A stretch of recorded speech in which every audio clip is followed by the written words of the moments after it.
Lisa's Cranach had a great gallop yesterday. How's he come through it? Yeah, he's good. He did well last night, and we just gave him, as you saw, probably a pretty easy morning this morning, and he's in good order. Yeah. What's the plan from here on? Well, look, we'll leave him in the Caulfield Cup, and then we'll make a decision before declarations next Tuesday. But it's still 50-50 whether we go there or Geelong. We'll just see. What's the sort of the pros of going the Caulfield Cup besides the 2.5 million? Well, that's a good one. I think probably a classier field and therefore probably more speed in the race, which would suit him. I'm not potting the horse at Caulfield, but I think for him to be competitive at Caulfield, he'd need good speed in the race. Tricky track. Flemington's obviously going to be a better track for him, but so we'll weigh all that up. Maybe Geelong, lesser horses and a slower run race wouldn't be all that suitable. So at the end of the day, it's a 1.5 mile race, one or the other, before he goes to the Melbourne Cup. Have you locked in Corey to ride the horse? As far as you can. Look, I think he's pretty much, he'll ride him wherever he goes. So. He seemed to be pretty impressed with him yesterday.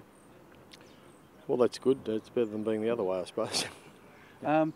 You take him back to your place down at Rye on Saturday?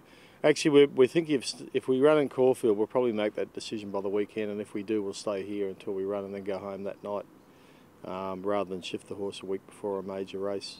He's already had to shift from Germany to Chapel Hymes, from Chapel Hymes to quarantine at Newmarket, from quarantine at Newmarket to quarantine here, so he's had more moves than Boris Spassky. Look, it's no big deal going down to the farm, but I don't know that I want to do it and have a couple of days where I was settling him in just before a big race. We'll see what the trainer says. Well, you've seen some of the other internationals. Have you got a view on who might be the more forward of them?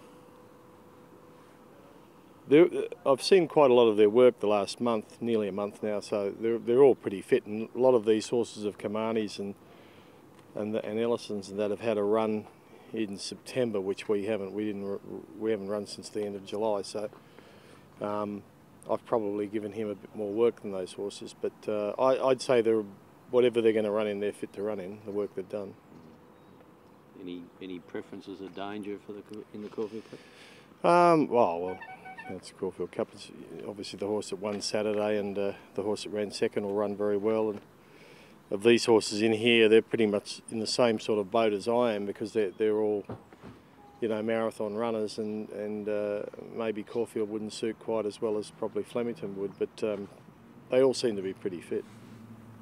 And Lee, Daydream coming out and winning the Arc, it makes that form look even better if Lucas Cranach. Well, you can twist the statistics any way you want, but he ran very well behind her and carried 61 that day, and would have, obviously, being a 3-year-old filly, would have given her a lot of weight. So for her to come out and win the Arc by 5 is, it's encouraging. It doesn't mean a whole lot, but it's encouraging. It's better than seeing her run second last.